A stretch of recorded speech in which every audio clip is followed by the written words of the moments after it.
lugar a dudas, algo que los argentinos conocemos trágicamente demasiado bien, aunque parezca un contrasentido, que es la crisis de las deudas soberanas, la quiebra de los países. Lo que nos pasó a la Argentina en el año 2001 es lo que está pasando en Europa.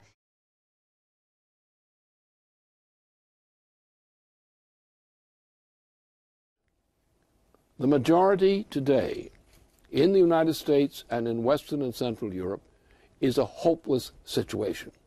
It's a hopeless case. There's no validity in the predominant trends in opinion in those populations. The world today is filled with tremendous confusion and uncertainty. The so-called Arab Spring now appears to be descending rapidly into what the Russian Foreign Minister Sergei Lavrov referred to as a possible nuclear winter.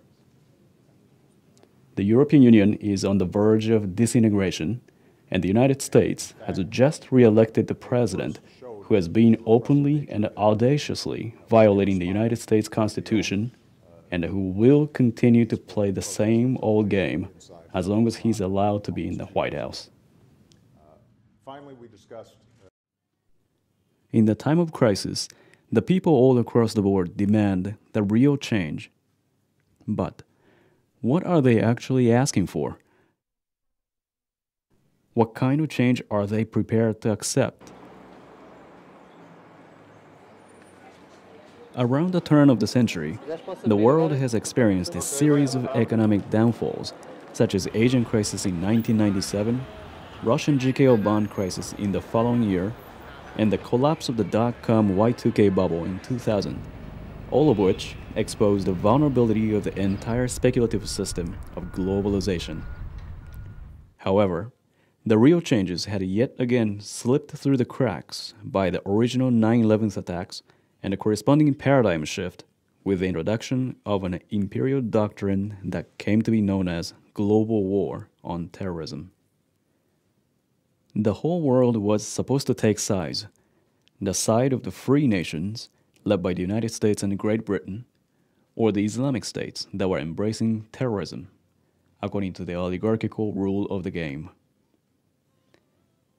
The economic crisis of Argentina, triggered on December 2001, has occurred in the world that was in dire need of alternatives.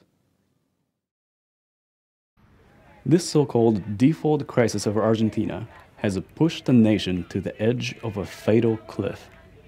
It was not a mere economic crisis for Argentina, but was an existential one, given the rapid foreign interests dominating the nation since the massive privatization drive in the 90s. There were only two options. One was to liquidate the majority of the nation's assets in order to pay the defaulted debt to all the creditors all over the world, such as the IMF. The other option was to reorganize the entire economic system by breaking the accepted frame of references and by reviving the concept of the sovereignty through protectionist measures. Yo creo que el problema no reside en el problema de los granos, yo creo que el problema reside en el sistema financiero. Los mercados financieros hoy están en los commodities y conviene en los commodities. Mañana, pasado mañana están en el petróleo, según cómo vaya el petróleo.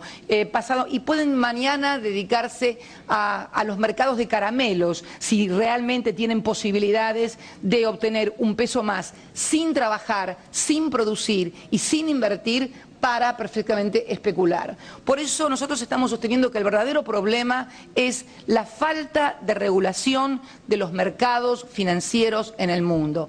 Si nosotros hacemos planes de ajuste, si la gente no puede gastar plata, si la gente está endeudada en el más del 100% de sus posibilidades, yo quiero que alguno me diga, desde Adam Smith, desde David Ricardo, desde Keynes, si no les gusta para alguno más de izquierda, de Carlos Marx, ¿cómo vamos a hacer para que vuelva a crecer la economía si no hay consumo? Si el capitalismo es eso, que la gente consuma y que ustedes, los empresarios, produzcan y vendan cada vez más. Este es el tema, esto es lo que está fallando. O sea, lo que estoy proponiendo, ¿quién me habría visto de mis épocas universitarias ahora?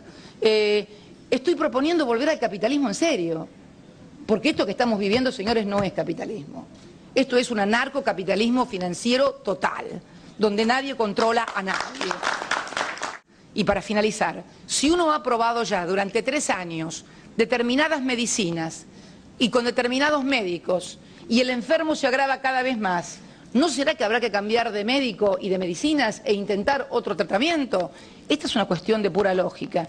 Intentar resolver los problemas de la misma manera con la que fueron originados, decía Einstein, que es de gente no demasiado cuerda.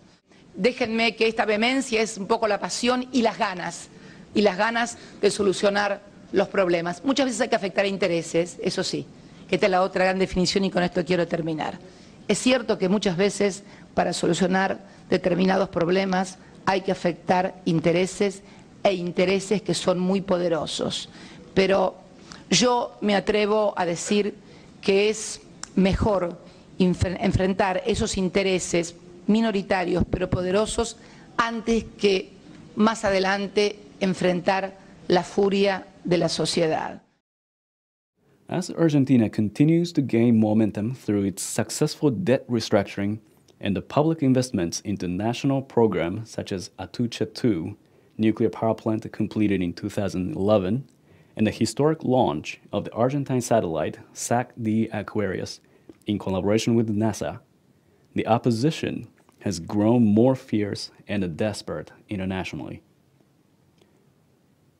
One of the most blatant assaults on the nation of Argentina has taken the form of the vouchers. While 93% of all the bondholders from the era of the crisis have accepted the debt restructuring and the massive cuts, 6 to 7% of them have been demanding that Argentina pay them in full with the interest. Elliott Capital Management, a hedge fund owned by billionaire Paul Singer, is a case in point. Singer purchased the Argentine bonds at pennies on the dollar at the height of the crisis and refused to participate in the restructuring of 2005 and 2006.